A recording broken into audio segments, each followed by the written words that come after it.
واخيرا ريدوت باي ابتدت تراجع نفسها وابتدت تصدر قرارات كويسه يمكن تفيد الناس في المستقبل. وصل اشعار لكل المستخدمين امبارح انه تم تخفيض رسوم السحب من ريدوت باي، تبقى بدل 5% تبقى 3%. بس خلي بالك بحد ادنى $1. يعني ايه الكلام ده؟ يعني انت لو بتسحب من الباي بال اللي هو التحويل التلقائي في اول الشهر، طبعا ده مش بيخصم رسوم سحب من الباي بال، هيوصلك المبلغ مثلا كان بيوصلك $100 كان بيخصم منه 5%، فكان بيوصلك $95 بس. دلوقتي بعد القرار ده هيوصلك $97 مش $95. ده طبعا على سبيل المثال مش على سبيل الحصر. بس خلي بالك لو المبلغ اللي انت بتسحبه ده ال 3% بتاعه اقل من $1، لا هيتخصم منك ال $1 الثابته زي ما هي. اما طبعا لو بتسحب من الباي بال على ريدوت باي في اي وقت في الشهر، فكده كده في رسوم باي بال $5 زائد بقى 3%، دي ريدوت باي ملهاش علاقه بيها.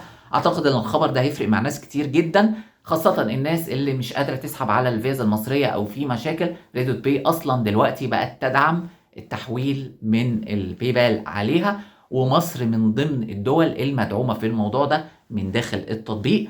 فأتمنى إن انتوا تستفيدوا من الموضوع ده. لو مش عارف، ريدوت باي هي واحدة من أقوى الفيز الافتراضية اللي في العالم حاليا، وبعتبرها هي البداية للفيز الافتراضية المحترمة، وتقدر تسجل فيها من اول 18 سنه بالبطاقه الشخصيه، وكمان بتاخد بونص $5 مشتريات تقدر تستفيد بيه بمجرد ما انت تشتري الفيزا، اللي اصلا الكود اللي ظاهر قدامك هينزل لك سعرها بدل $10 تبقى $8 بس، وبالتالي كده هتبقى دفعت فيها $3 بس، وتقدر تستفيد من مميزات لا حصر لها. هتلاقوني سايب لكم رابط التسجيل في الفيزا والتطبيق في وصف الفيديو. اتمنى الخير والتوفيق للجميع. شكرا جدا يا جماعه لحسن استماعكم، والسلام عليكم ورحمه الله وبركاته.